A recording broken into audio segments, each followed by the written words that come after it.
First story, California 1994. They vanished. The truth revealed. The sun beat down on the endless California highway, the asphalt shimmering under a relentless summer sky. Dust devils danced across the cracked blacktop, mirroring the turmoil brewing within Aileen. She, a young woman brimming with life, sat in the back of a beat-up station wagon, a kaleidoscope of emotions swirling within her as she rode alongside her friends.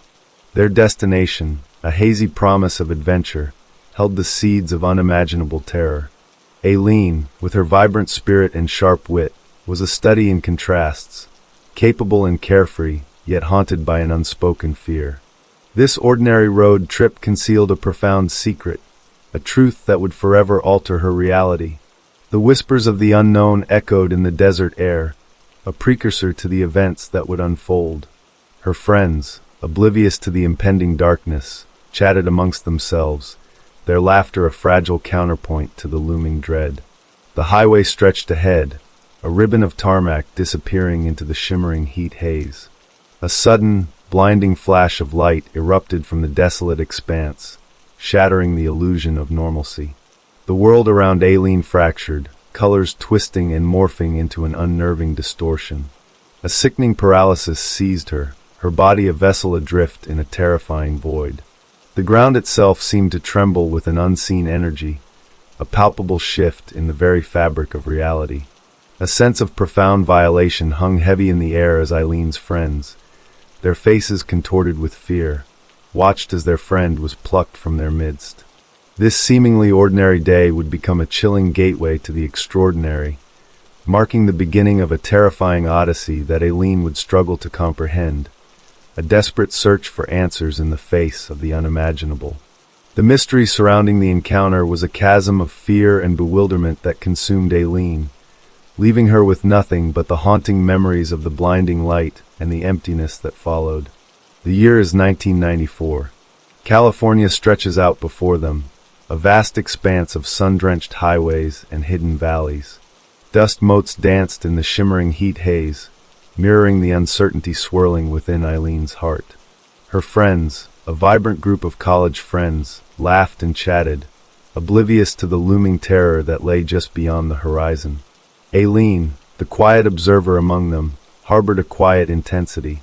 A former artist, she found solace in the intricate details of the world, often seeing patterns others missed. Now, this love for the subtle nuances would become a critical tool in understanding the profound events that were about to unfold. Her friends, on the other hand, craved the rush of adventure, eager to escape the confines of their daily lives.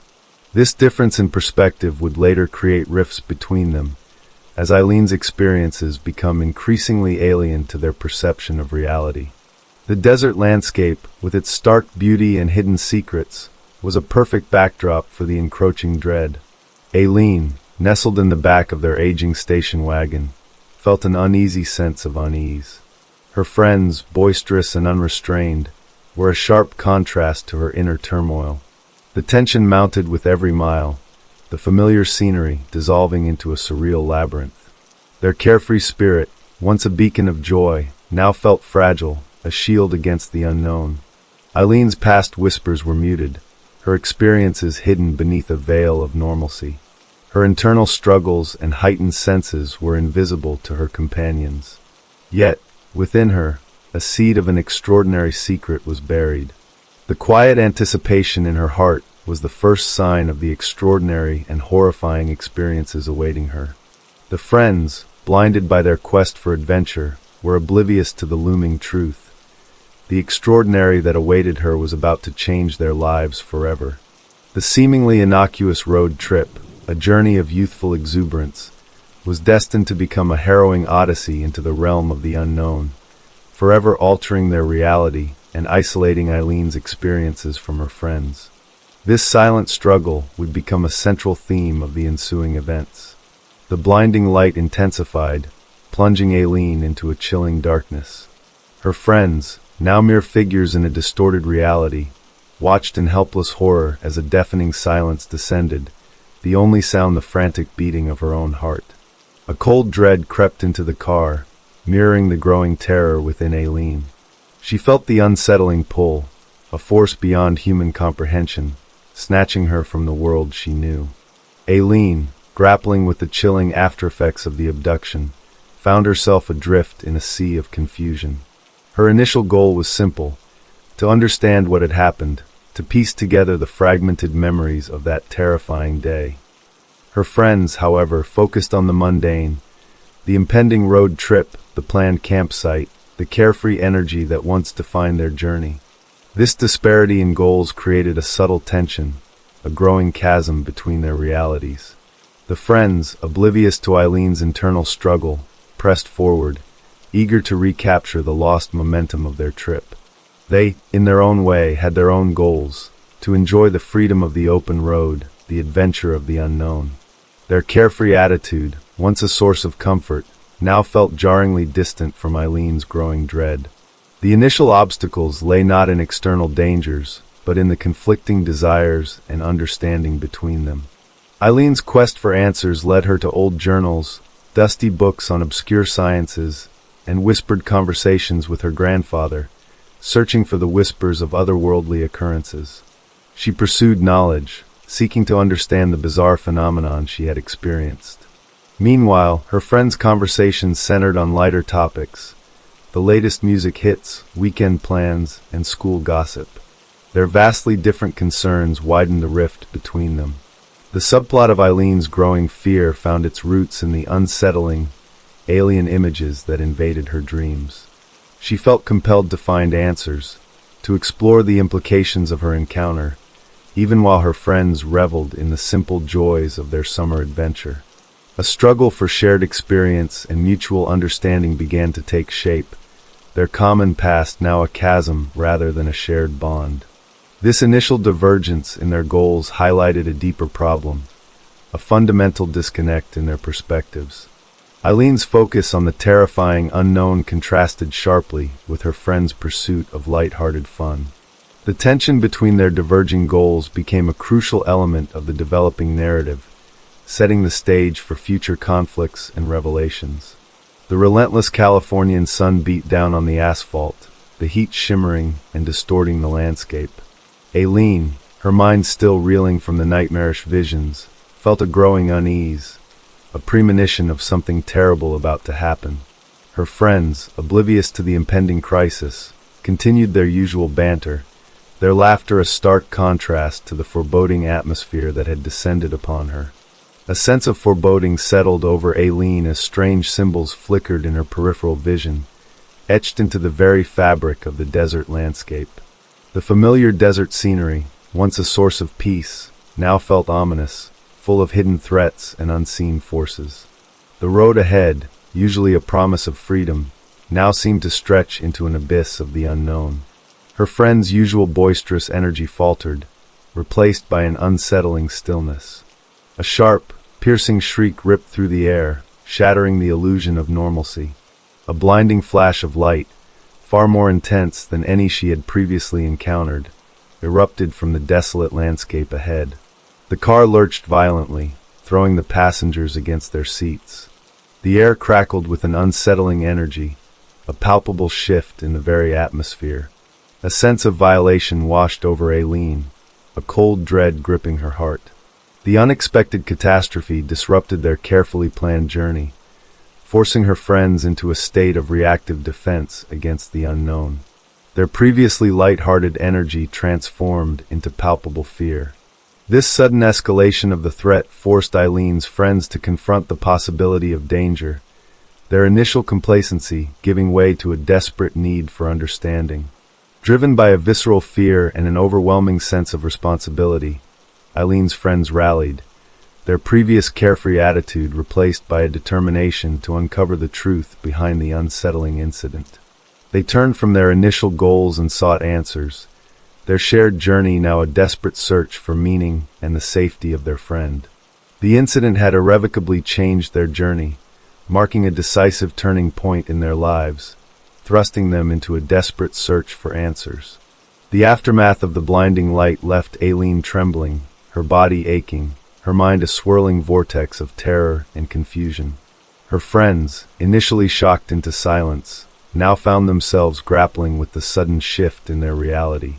The once vibrant landscape now felt alien, the desert air thick with unspoken anxieties. A sense of profound isolation clung to Aileen, a stark contrast to the camaraderie she had once shared with her friends. Their bond, tested by the extraordinary event, fractured into a collection of fragmented anxieties. Her friends, torn between their desire to understand and their fear of the unknown, began questioning their own sanity and the very nature of reality. A shadowy figure emerged from the desert dust, a solitary figure shrouded in mystery, observing their struggle. The figure, known only as Silas, seemed to understand the unspoken fears and anxieties that gripped the friends. Silas' presence was both a source of comfort and confusion, his knowledge both alluring and terrifying. He seemed to have a deep understanding of their situation. The incident had forced Aileen to confront the depth of her own fears, her sense of powerlessness against the forces beyond her comprehension. She sought refuge in the quiet solitude of her memories, in the spectral echoes of her horrifying journey. Her experiences began to intertwine with her artistic talents, now transforming her art into powerful and haunting narratives. As days turned into weeks, Eileen's friends grappled with the emotional toll of the incident. They questioned their perceptions and started looking for alternative explanations for the strange events. Their once shared journey transformed into a personal struggle for each struggling to piece together the shattered puzzle of reality. A subplot of their internal conflict began to take shape, their once close bonds stretching and fracturing under the weight of the unknown. Eileen's isolation deepened, the chasm between her and her friends widening with each passing day. The haunting memories of the abduction, once fragmented, now coalesced into a terrifying, coherent whole, painting a picture of a reality beyond their comprehension. Her friends, meanwhile, struggled with their own internal conflicts, their shared journey now a battleground of doubts and accusations. The enigmatic Silas, a constant observer in the periphery, seemed to sense the deepening anxieties, his presence a chilling reminder of the unknown forces at play. His enigmatic demeanor heightened the growing tension among Aileen and her friends. He offered cryptic warnings, hinting at a greater, more insidious danger they were now facing. Their initial fear now morphed into paranoia and distrust. The stakes escalated as cryptic symbols, once merely a detail in Eileen's fractured memories, appeared in increasingly visible places around them. These symbols, a coded language from a reality beyond their own, began to appear in the most mundane of places, like antique shops or on the faded edges of forgotten maps. The friends felt increasingly disconnected from the world around them. A subplot emerged, one of lost love and unspoken regrets. Eileen's estranged sister, a mysterious figure from Eileen's past, resurfaced, her presence a catalyst for uncovering long-buried secrets and past traumas. This new character offered Aileen a different perspective, an alternative explanation to the events she had experienced, one that further complicated her perception of reality and her relationships with her friends. Eileen's artistic expression became a desperate attempt to grapple with the encroaching darkness. Her haunting paintings, once expressions of beauty, now echoed the growing sense of dread that enveloped her. Her artistic creations became a chronicle of the terrors she endured, a desperate cry for understanding in a world that now seemed to be conspiring against her. Her struggle reflected the deepening anxiety and paranoia among her friends. The rising tensions among the friends reached a breaking point. Secrets long hidden and resentments left unresolved surfaced, threatening to tear them apart. Suspicions grew, replacing the carefree camaraderie of their past. Their once unbreakable bond was now in danger of being irrevocably shattered by the escalating threat and their fractured perceptions of reality. Eileen's memories, once fractured and fragmented, now coalesced into a chilling, coherent narrative. She saw patterns in the cryptic symbols, the echoes of a language spoken across vast stretches of time and space. Her artistic vision, once a refuge, now became a tool to decipher the alien code. The deepening understanding, however, brought a surge of profound dread. Silas's presence became more insistent, his cryptic warnings taking on a terrifying clarity. His words, once ambiguous, now foretold a looming threat, a power that sought to consume them all. The friends' mistrust morphed into a desperate need to understand, to find a way to combat the unseen force that threatened to destroy them. A climactic confrontation loomed, each interaction between Aileen and her friends laced with suspicion and fear. Their once shared adventure was now a perilous journey into the abyss. The turning point arrived in a tense, hushed conversation, where Aileen finally revealed a startling discovery. A hidden message from the alien encounter, a profound vision of a consciousness that transcended space and time, echoed in her mind. A deep-seated fear permeated the air, the silence amplified by their growing paranoia. Their shared experience was now a chasm, separating their worlds. The once close-knit friends, now distrustful and wary, braced for the unknown. The stakes had never been higher. Eileen's sister, with unsettling insights from a distant past, unveiled a dark secret linked to a forgotten prophecy. Her presence unveiled a complex and sinister family history, revealing how the family was intertwined with the alien encounter. A pivotal moment arrived, her sister's cryptic warning, echoing the ancient prophecy and solidifying the danger. The friends, now deeply divided, found themselves forced to choose sides, their loyalty tested by the overwhelming threat. A critical choice loomed, a decision that would forever alter their relationships and their perception of the world. The air crackled with impending doom, the climax now just a step away. A palpable tension hung in the air, a silent scream foreshadowing the impending climax. Aileen, haunted by visions of the alien consciousness, retreated further into her art, her paintings now imbued with a raw, visceral terror. Her friends, increasingly wary of each other, started forming uneasy alliances, their trust eroded by the escalating threat. Minor confrontations erupted, sparked by misunderstandings and the growing paranoia. Arguments, once trivial, now held the weight of profound revelations. The once close-knit group fractured into smaller factions, each clinging to their own interpretations of the truth. Their carefully constructed bonds crumbled under the pressure of the looming danger. A cryptic message, hidden within an old family journal, emerged as a crucial piece of the puzzle. The message, written in an archaic code, hinted at a hidden family history intertwined with the alien encounter. This discovery unearthed a forgotten prophecy, foretelling a cataclysmic event tied to their lineage and the impending confrontation. Eileen's sister, a figure of both mystery and menace, offered cryptic warnings, her words echoing the ancient prophecy. The warnings, however, were laced with ambiguities, leaving the friends in a state of suspended anxiety and uncertainty. Their shared past, once a source of comfort, now seemed a labyrinth of hidden secrets and dangerous truths. Silas's presence became even more ominous, his cryptic pronouncements intensifying the growing unease.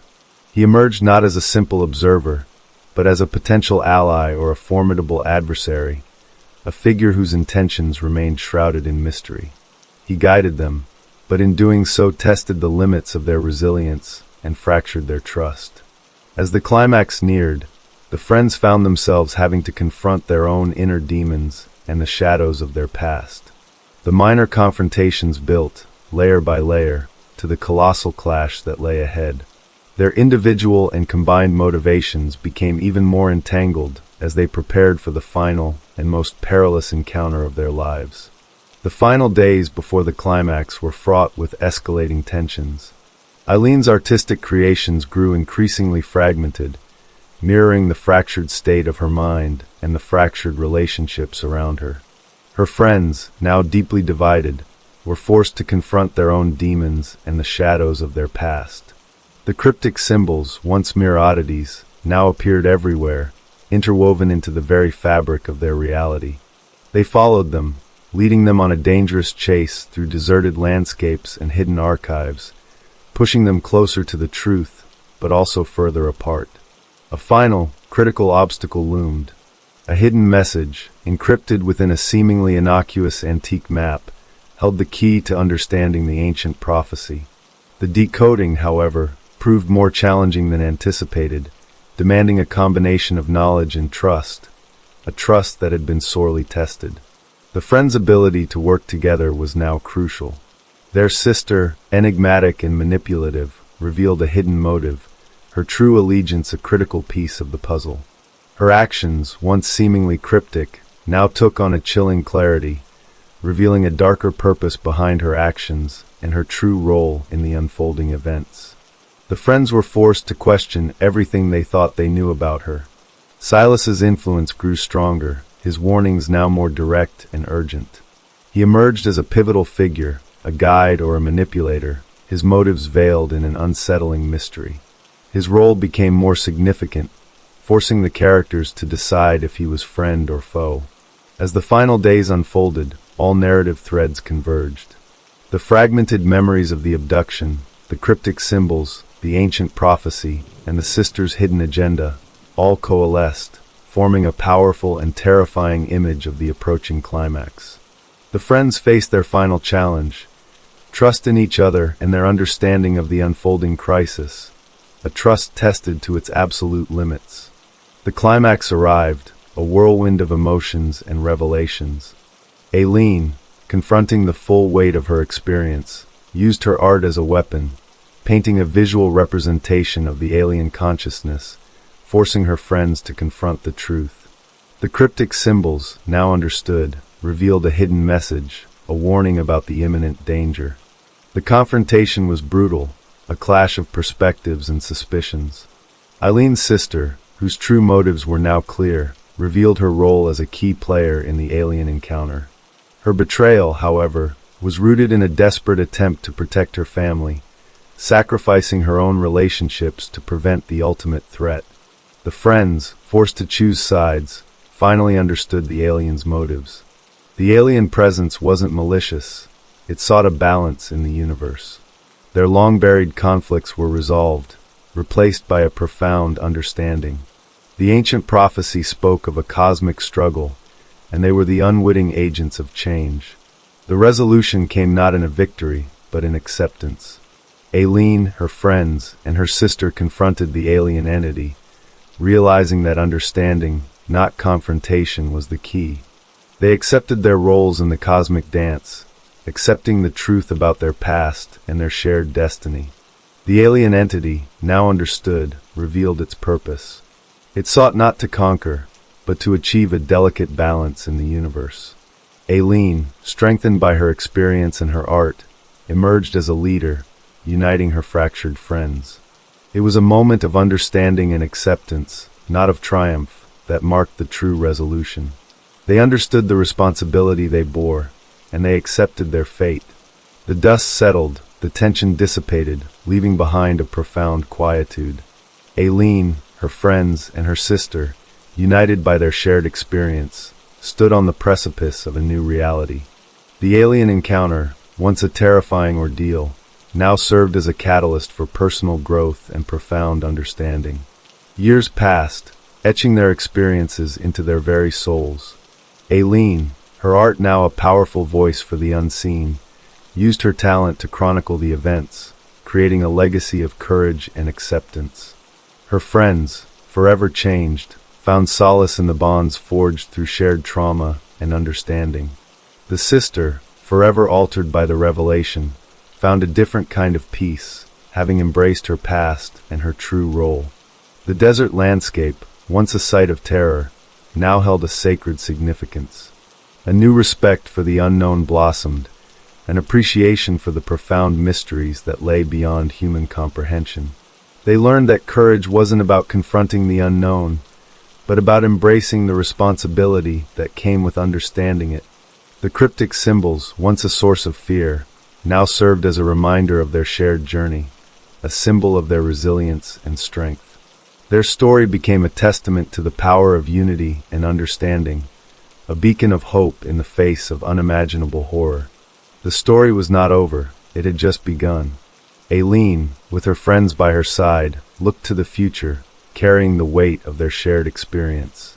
They had stared into the abyss and returned, forever changed by what they saw.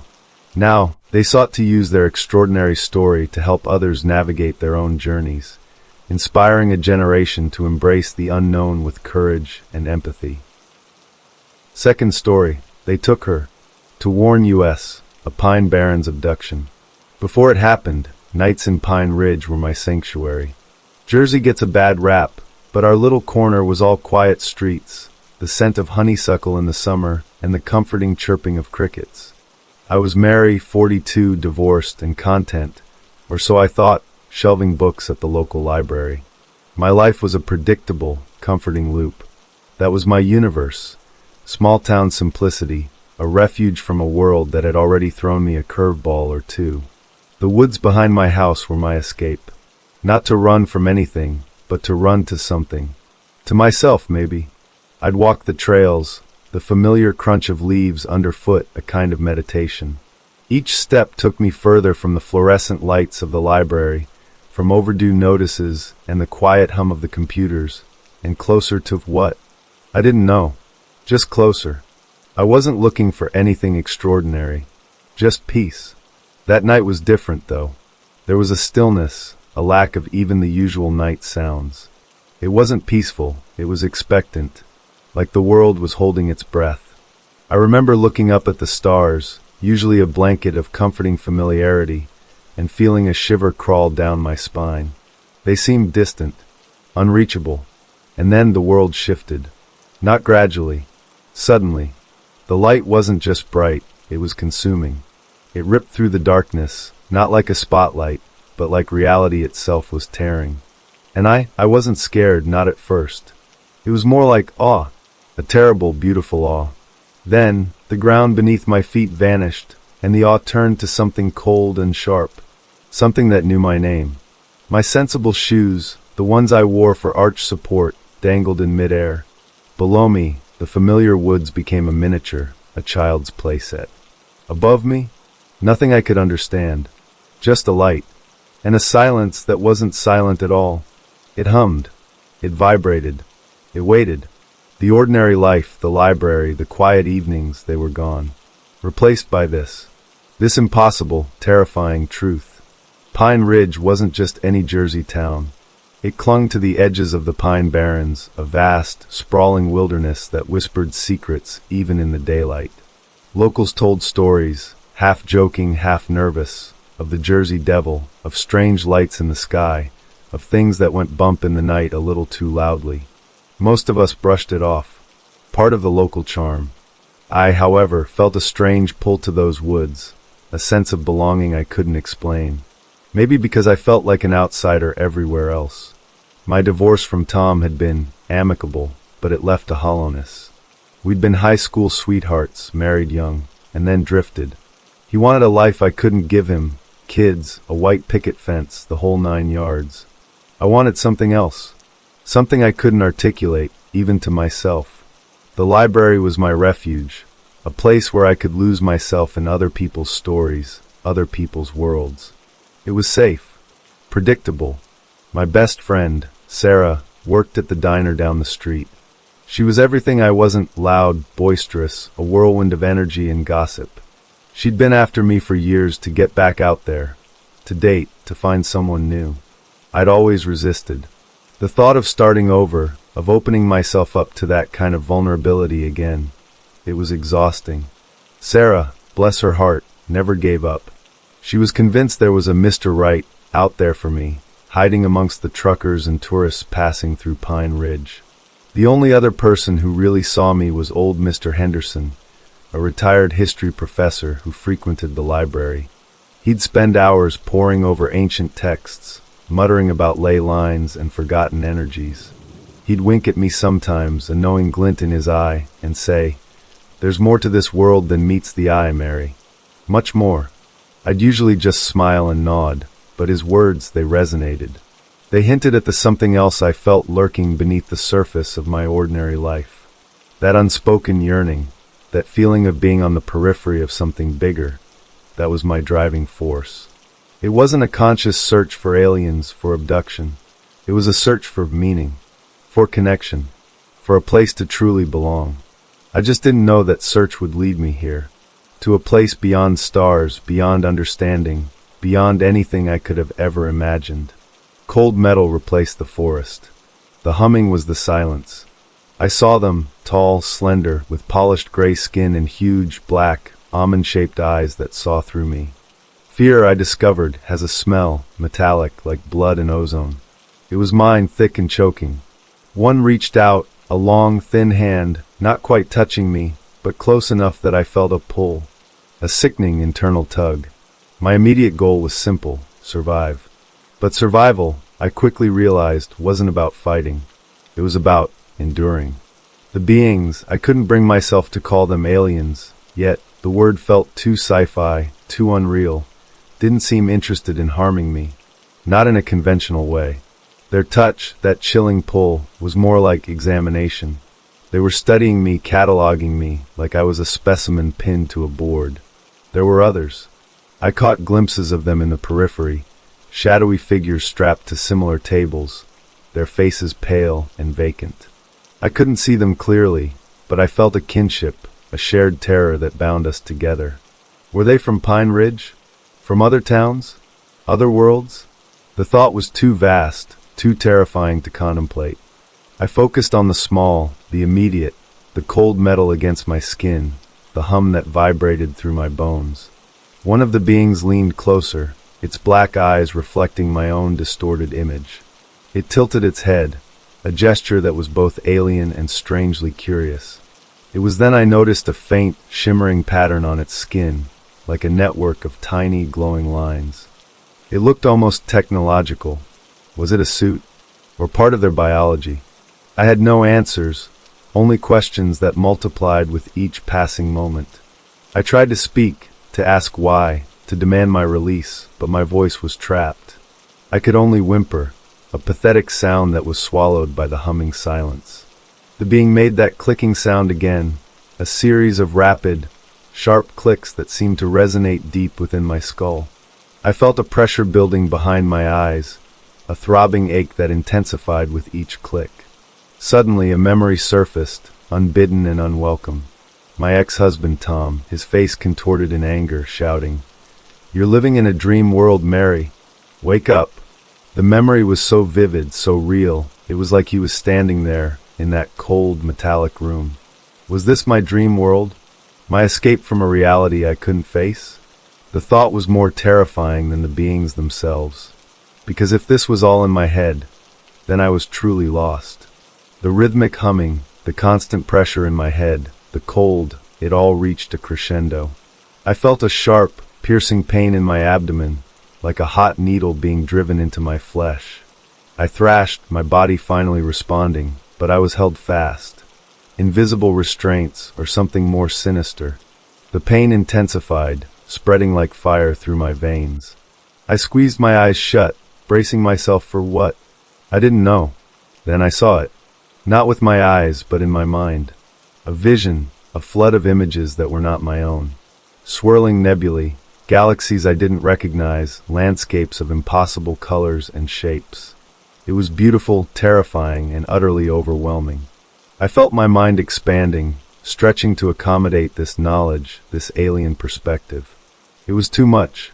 I felt like I was shattering, breaking apart into a million pieces. And then among the cosmic chaos, a single clear image. A planet. Earth. My home. But it was different. It was damaged. Scarred. The oceans were murky, the continents choked with pollution. The atmosphere was a sickly yellow haze. It was a vision of the future, a future where humanity had failed. The image was accompanied by a feeling, a profound sense of sorrow. Regret. A warning. The pain subsided, leaving me gasping for breath, my mind reeling. The vision, it wasn't just a random image. It was a message from them. But why me? What was I supposed to do with this devastating glimpse of the future? I was just a librarian, a woman who preferred the company of books to people. I wasn't a hero, a scientist, a politician. I was ordinary. The beings seemed to sense my confusion, my fear. The one with the shimmering skin tilted its head again, its black eyes fixed on mine. It made that clicking sound, but this time it was different. Slower, more deliberate. And then I heard it, not with my ears, but in my mind. A voice. Cold, emotionless, but undeniably there. You are chosen. Chosen for what? To save the world? To warn humanity? The idea was absurd. Impossible. And yet, here I was. Abducted, violated, and now, burdened with a responsibility I didn't want, didn't understand, and didn't know how to fulfill. The voice, the vision, it vanished as quickly as it came. I was back in the cold, metallic room, the humming a dull throb in my head. The beings were still there, watching me, their black eyes unreadable. But something had changed. I wasn't just a specimen anymore. I was something else. A vessel? A messenger? I didn't know, but I knew I couldn't just lie there. I tried to move again, and this time I found I could. The restraints, or whatever held me, were gone. I sat up, slowly, my muscles aching, my head spinning. The other figures, the other abductees, were still there, still motionless. I wanted to help them, to wake them, but I knew I couldn't. I had to focus on myself, on surviving, on understanding. I slid off the table, my feet touching the cold metal floor. I felt different. Weak, yes, but also stronger. The vision, the message, had changed me. It had given me a purpose, however terrifying and overwhelming that purpose might be. I had to get out. I had to get back to Pine Ridge. I had to tell someone. But who would believe me? Sarah, with her endless quest to find me a boyfriend? Mr. Henderson, with his talk of ley lines and ancient energies? The police? They'd lock me up. They'd think I was crazy. I was starting to think I was crazy. Maybe this was all a hallucination, a stress-induced breakdown. The beings didn't try to stop me as I stumbled towards what I hoped was a door. It was a seamless opening in the wall, barely visible, but I felt a pull towards it. A faint breeze, a hint of something familiar. The scent of pine, of earth, of home. I reached the opening, and it slid open, revealing not the woods, not Pine Ridge, but another corridor, long and dimly lit, stretching into the darkness. This wasn't an escape. It was a choice, a path, and I knew with a certainty that chilled me to the bone that I had to follow it. I had to see where it led, even if it led to something even more terrifying than what I'd already experienced. Because now I had a mission, whether I wanted it or not. The faint, almost imperceptible scent was pulling me, tugging at my very core. A new fear mixed with the all-too-familiar. The corridor twisted and turned, a labyrinth of cold metal and dim, pulsating lights. I walked, or rather stumbled, driven by that faint scent of pine and a growing sense of urgency. I didn't know where I was going, but I knew I couldn't go back. The vision of the ruined earth, the voice in my head, they were pushing me forward, demanding action. But what action? I started to hear sounds, faint at first, then louder. Whispers, moans, cries, the sounds of other captives, other humans. The corridor opened into a larger chamber, and I saw them. Dozens, maybe hundreds, of people, all in various states of distress. Some were strapped to tables like I had been. Others were huddled in corners, rocking back and forth, muttering to themselves. Still others were wandering aimlessly, their eyes vacant, their movements robotic. It was a scene of utter despair, a horrifying glimpse into the processing of human beings. My initial fear was replaced by a wave of anger, a righteous fury that burned through my veins. These beings, these things, were treating us like livestock, like objects. And I had been one of them. I was one of them. I saw a young woman, maybe in her early 20s, huddled in a corner, clutching a small, tattered book. She looked familiar, like someone I'd seen at the library, maybe. I approached her slowly, cautiously. Are you okay?" I asked, my voice trembling. She looked up at me, her eyes wide with fear, but there was a spark of recognition, a glimmer of hope. And in that moment, I knew I wasn't alone. I wasn't the only one who had been chosen. And maybe, just maybe, together, we could find a way to fight back, to resist, to reclaim our humanity.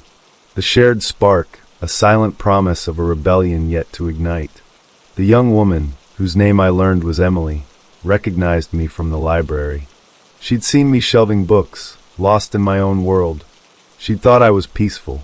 Now she saw the terror, the anger, the determination in my eyes. She knew. She'd seen it too. The vision, the warning. We weren't just abductees. We were witnesses. And we had a choice to make. Accept our fate or fight. We chose to fight. It wasn't a grand, heroic decision. It was a whisper, a shared glance, a tightening of fists. A quiet rebellion born of shared fear and a desperate hope for something more. We started small, whispering to others, sharing our story, planting seeds of resistance. Some dismissed us as crazy, lost in their own trauma. But others, they listened. They saw, and the spark began to spread. The turning point came when we discovered the purpose of the abductions.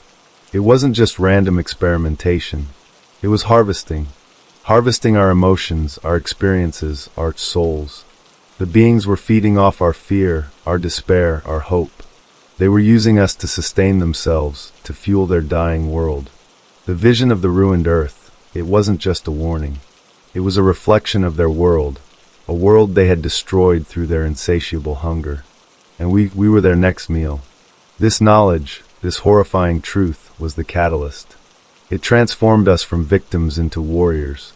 Not warriors with weapons, but warriors with knowledge, with purpose, with a shared determination to survive, and to warn others. The climax was coming. We could feel it. The humming intensified. The air crackled with energy. Something was about to happen. Something big. Our small acts of rebellion didn't go unnoticed. The humming intensified, the lights pulsed faster, and the beings, they became more agitated. They started to separate us, isolating those who showed signs of defiance. Emily and I were kept together, perhaps because they sensed our connection, our shared power. We used this to our advantage. We communicated through glances, through subtle touches, planning our next move. We discovered that the beings were vulnerable to strong emotions. Not just fear, but also hope, love, courage. These emotions disrupted their feeding process, creating a kind of interference. It was a small weakness, but it was something. We started to focus on those emotions, on remembering our lives before the abduction, on connecting with each other, on building a sense of community. One of the beings, the one with the shimmering skin, approached us. It seemed to be studying us, trying to understand our resistance. It made that clicking sound, and I heard the voice in my head again. You are interfering. It wasn't an accusation, but a question, an observation. I looked at Emily, and she nodded. We knew what we had to do. We had to amplify our emotions, to create a surge of hope, of love, of defiance, that would disrupt their system. It was a risky move, a desperate gamble. But we had nothing to lose. We closed our eyes, and I thought of Pine Ridge, of the library, of Sarah, of Mr. Henderson, of the life I had lost. And I thought of the future, of the possibility of saving it, of preventing the ruined earth from becoming a reality. Emily, I knew, was thinking of her family, of her dreams, of the life she hoped to have. We focused our emotions, our memories, our hopes into a single powerful wave. A wave of resistance. A wave of humanity. A wave that would, we hoped, break the hold these beings had on us. And on our world. The air crackled. The humming reached a fever pitch. The beings recoiled. Something was about to break. The silence before the shattering. Our linked hands, a lifeline. The shimmering being extended its hand, not towards us, but towards a device. A console of sorts, covered in glowing symbols that I somehow understood. They represented control. Control over us, over the ship, over the harvesting process. It was the source of their power, the focal point of all their technology. And it was within reach.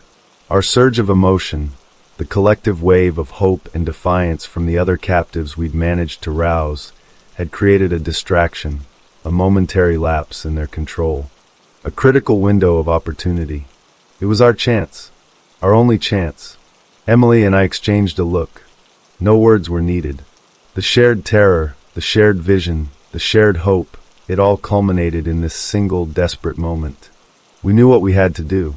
We had to reach that console. We had to disrupt it. Destroy it if possible. It was a suicide mission, most likely.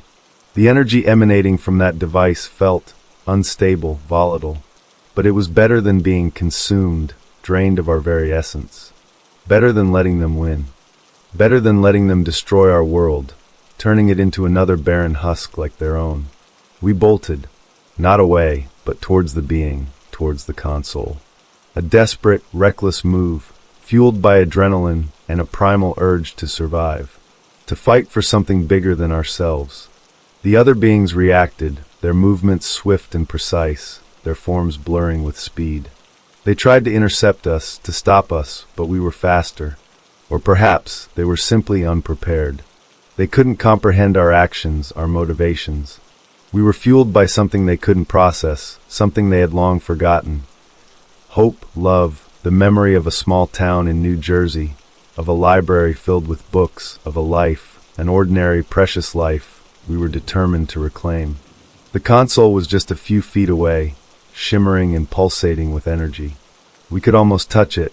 We had to reach it. The fate of everything depended on it. This single, desperate act of defiance. The final dash, a blur of motion and terror. Our hands outstretched, reaching for the impossible, for the controls that held our fate, and potentially the fate of Earth. Reaching for salvation, or oblivion. The humming was deafening. The beings were closing in. Time slowed to a crawl. A heartbeat. My fingers brushed the console. The energy surged, throwing me back, but not before I saw Emily lunge, grabbing a crystal. A power source, maybe. The shimmering being shrieked, a sound that ripped through the humming, a sound of pure rage. Emily smashed the crystal. The ship shook. Lights exploded. The humming stopped. The silence was deafening. Then chaos. The beings thrashed, their forms flickering, their control shattered. The other captives, freed from their mental restraints, began to fight. It wasn't a coordinated attack, but a raw, primal scream of defiance. A rebellion born of shared trauma and a desperate hope for freedom. I scrambled to my feet, my body aching, my head throbbing. The ship was falling apart. Cracks appeared in the walls, revealing the void outside. The blackness of space. I saw Emily, her face pale but determined, fighting off one of the beings. I had to help her. I had to escape. We had to warn everyone. I stumbled towards her, dodging falling debris, avoiding the flailing limbs of the beings. We had to get back to Earth. We had to tell our story. We found an escape pod. A small, cramped vessel, designed for one, maybe two. We squeezed inside, Emily activating the controls. The pod launched, hurtling us away from the disintegrating ship, away from the horror. We were free, but the fight wasn't over. It was just beginning. We had a message to deliver, a warning to share. Look up. Pay attention. Don't dismiss the whispers. Don't ignore the signs. They are real, and they are coming. Prepare. Fight. Believe. That's my message. That's our message. Don't let our experience, our terror, be in vain. Our escape was a beginning, not an end. The Earth, a fragile blue marble, awaited. Our mission just starting. We landed somewhere. I don't know where. Somewhere in the wilderness, far from Pine Ridge. Far from everything. The pod was damaged, barely functional. We were stranded, but we were alive. And we were together. We walked for days, surviving on instinct, on hope, on the memory of the vision, of the warning. We had to get back. We had to tell our story. We eventually found a road, a small rural highway. A truck driver picked us up, his eyes wide with disbelief at our tattered clothes, our wild eyes, our story. He didn't believe us, of course, but he took us to a town, to a hospital. The doctors said we were delusional, suffering from trauma. They gave us pills, therapy, a safe, sterile room. They tried to explain away our experience, to fit it into a neat, logical box. But they couldn't, because it wasn't logical. It wasn't neat. It was real. I underwent hypnosis, reliving the abduction, the terror, the message. The details came back, sharper, clearer, more terrifying. The transcripts, the recordings, they're out there. Somewhere. But they're not the whole story. They can't capture the fear, the hope, the connection. The truth. Emily and I were still out there. Still fighting. Still warning. We've found others who have seen, who have experienced, who believe. We're a small group, a growing network, a silent army. We're preparing. We're watching. We're waiting. And we're asking you to join us. Don't be afraid. Be informed. Be prepared. Be vigilant. Look to the skies. Listen to the whispers. The truth is out there, and it's coming for us all. Find your truth. Share it. Act. Before it's too late. The scars remain, a constant reminder. But so does the hope. The fight continues. If you're enjoying this and want to support the channel in bringing more chilling stories like this, any contribution is greatly appreciated. The donation link is just below this video. It's safe, easy, and fast. No registration required. Even the smallest support means so much. Thank you for joining me on this journey. Third story, the lost case of Route 34. I've been a trucker for over 20 years. I've driven through storms so bad I couldn't see 10 feet ahead. I've seen accidents so horrific they still haunt my sleep. But nothing prepared me for what happened that night on Route 34, deep in the middle of nowhere in Argentina. It was 1975, and I was hauling cargo from Buenos Aires to Salta, a long, lonely drive through stretches of desolate farmland. The kind of route where you don't see another soul for miles. It was raining that night, not a heavy storm, just a steady drizzle that made the road slick and the air thick with the scent of wet dirt. The only sound was the hum of my rig's engine and the rhythmic thud of the wipers struggling against the rain. Somewhere past midnight, near a forgotten little town, my headlights caught something strange up ahead, a figure standing in the middle of the road. At first, I thought it was a stranded traveler, maybe another trucker whose rig had broken down. But as I got closer, I realized this person wasn't waving for help. They were just standing there motionless. I slowed down, my hands tightening on the wheel. The figure was dressed in dark clothes, soaked from the rain, head tilted slightly upward. Their face was pale, almost sickly, and they didn't seem to react to my headlights. Something about them made my stomach twist. It wasn't just the eerie stillness. It was the way they didn't move, didn't blink, didn't acknowledge me at all. And then, just as I reached for my horn, my rig's lights flickered. The dashboard went dead. The engine stuttered like it had been choked. And then nothing. Total silence. My truck coasted to a stop, powerless, stranded in the dark.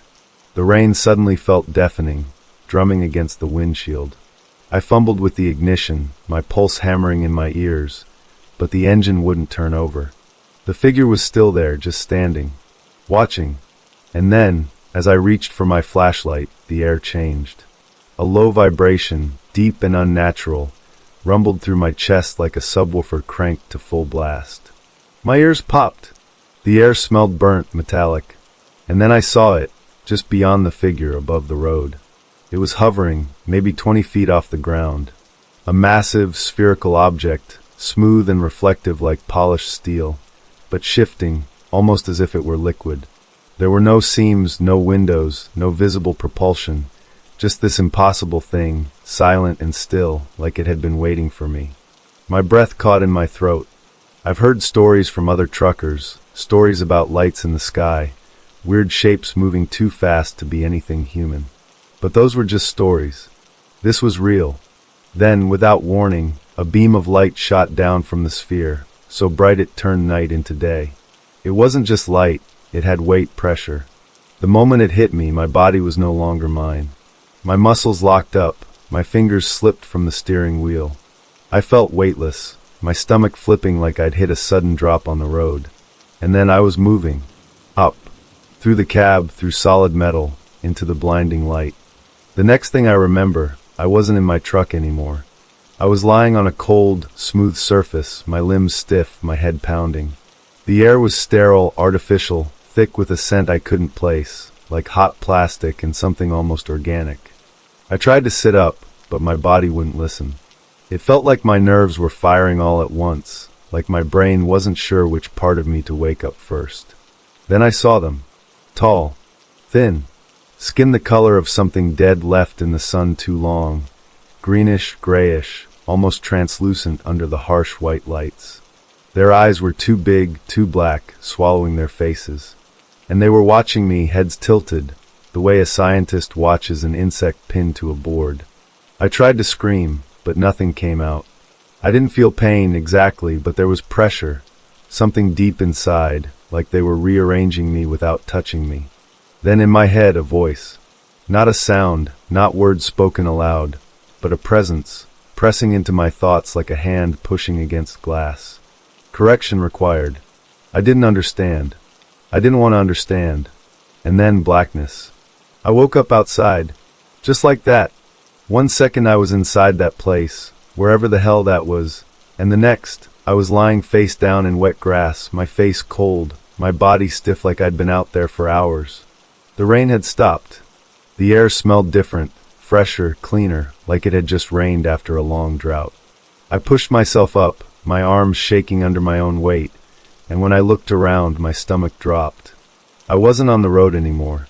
I was in an open field, nothing but dark earth and patches of tall grass stretching out in every direction.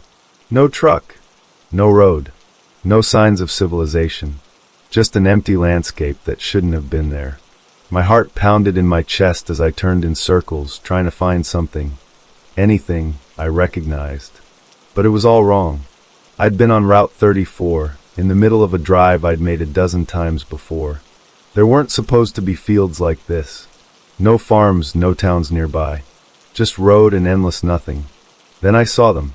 Not the creatures, something worse. The road signs.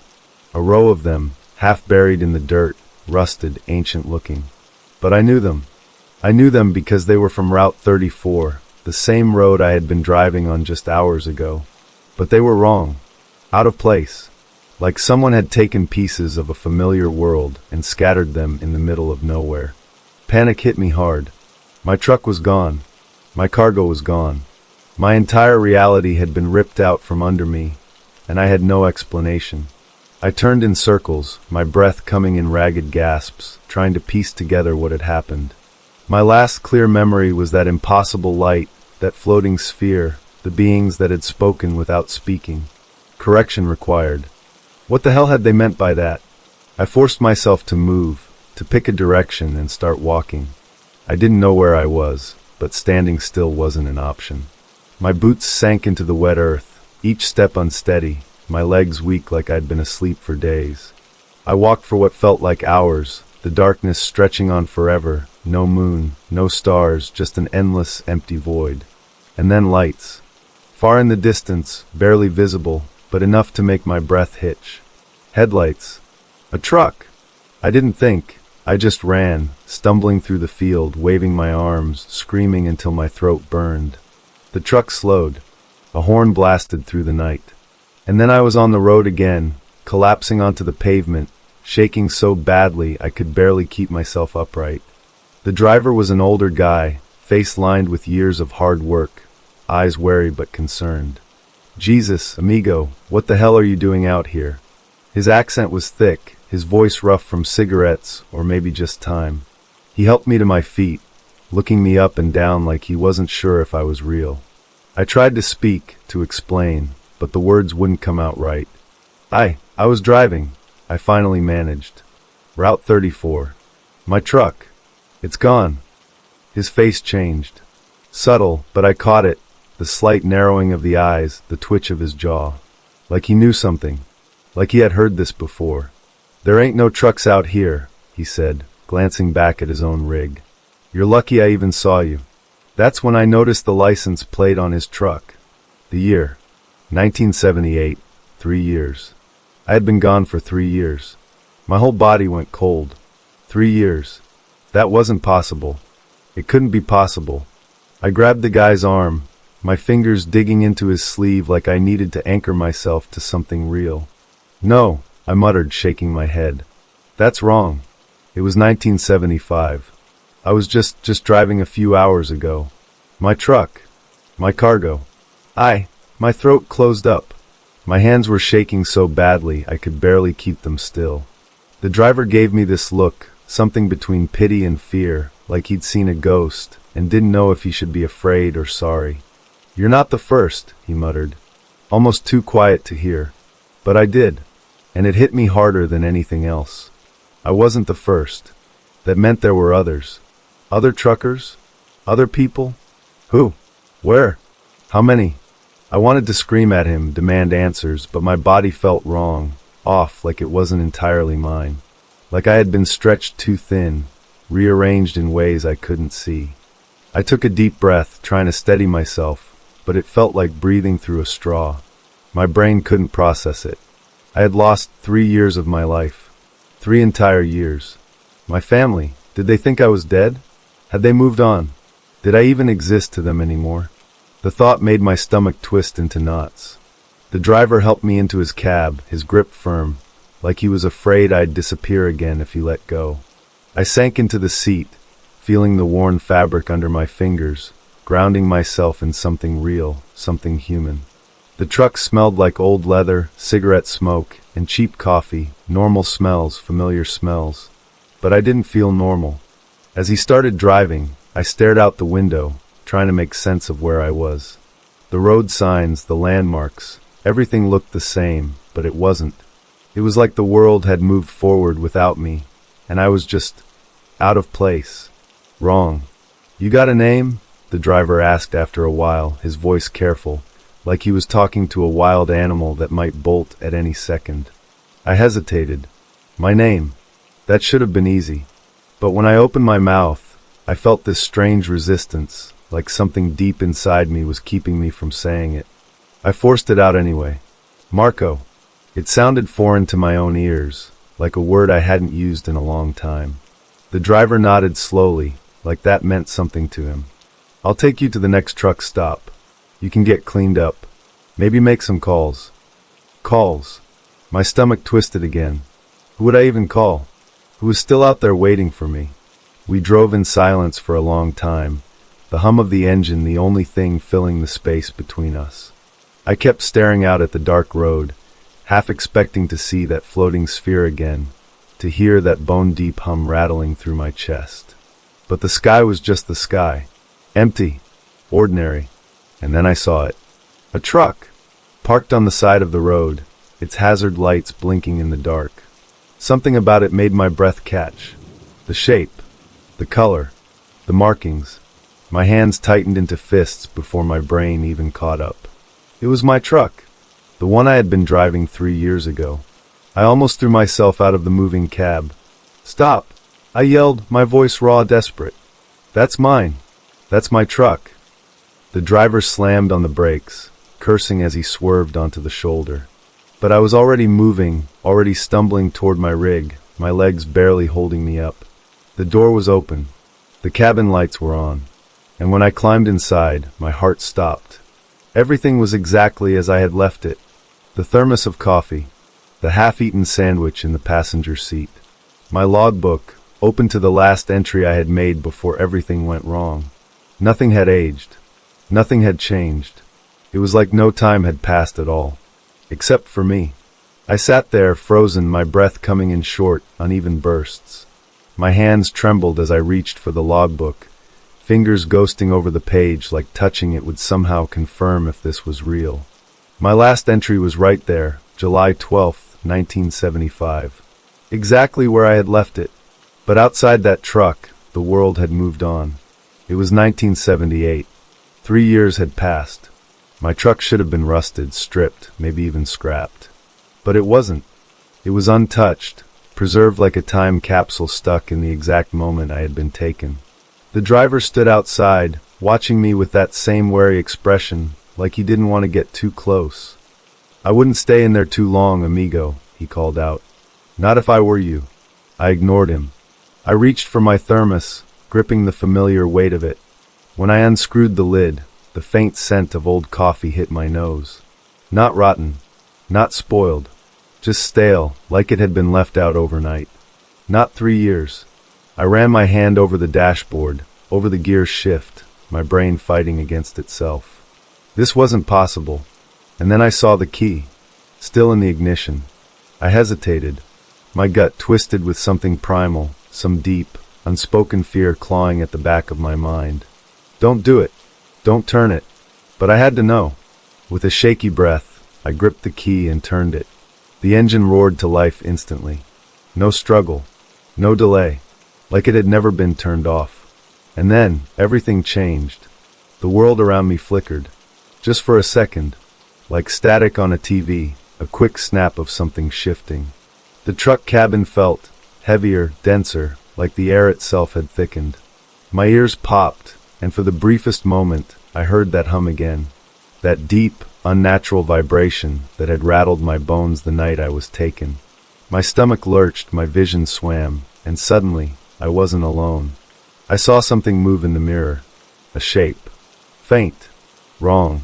It was in the back of the cab, just beyond the curtain that separated the sleeping area. I couldn't see details, just an outline, tall, too thin, standing unnaturally still. My breath hitched in my throat. My hands locked around the wheel. The truck wasn't empty. I didn't move. Didn't breathe. Every instinct in my body screamed at me to run, but I couldn't. My fingers were locked around the steering wheel so tightly they ached. Then slowly the curtain started to shift.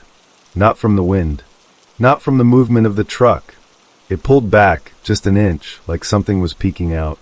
Watching me, I saw a glimpse of smooth, gray-green skin, too reflective under the dim light. A hand, long fingers, too many joints, gripped the fabric. And that's when I heard it. Not with my ears. Inside my head. Not yet. A cold wave of nausea rolled through me. My vision blurred. My pulse pounded so hard it felt like my head was going to explode. And then darkness. I don't remember blacking out, but I must have.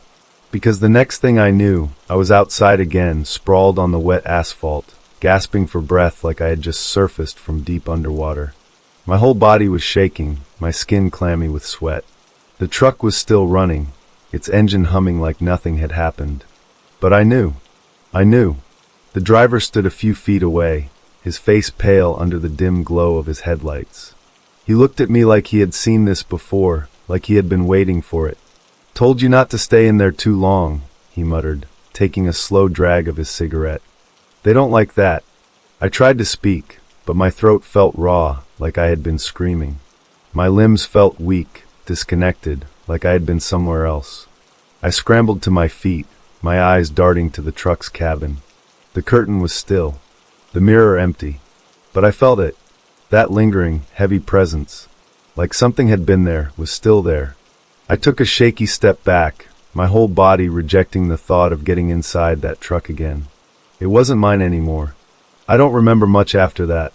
The driver took me to a truck stop like he promised, and I called home. My wife answered. Her voice cracked when she heard mine. Then she screamed. She thought I was dead. Everyone did. My truck had been found abandoned on the side of the road 3 years ago. Empty. No sign of me. No explanation. My name had been carved into a memorial back home, alongside others who had gone missing on that same stretch of Route 34. Other truckers. Other disappearances. But the worst part? She swore up and down that she had seen me. Twice. Both times she had been driving home late at night. And both times she swore she had seen a truck just like mine parked along the highway, its headlights on, engine running. And inside, someone who looked exactly like me just sitting there, staring straight ahead. But when she pulled over to check, the truck was gone. Vanished. I never got back in that truck. I left it right there at the stop, keys still in the ignition. I didn't want it. Didn't want whatever was in there with me. I quit trucking after that. Moved away. Started over. But it never left me. The missing time. The feeling that something was still watching me. That I wasn't supposed to be back. And the worst part, sometimes late at night I see it. Not my truck, but a truck exactly like mine. Parked on the side of the road, engine running, headlights cutting through the dark. And inside, someone who looks just like me, staring straight ahead. Like they're waiting for me to come back. I don't stop anymore. I don't go near it. Because deep down I know the truth. That's not me. It's the version of me that never made it back. The version they kept.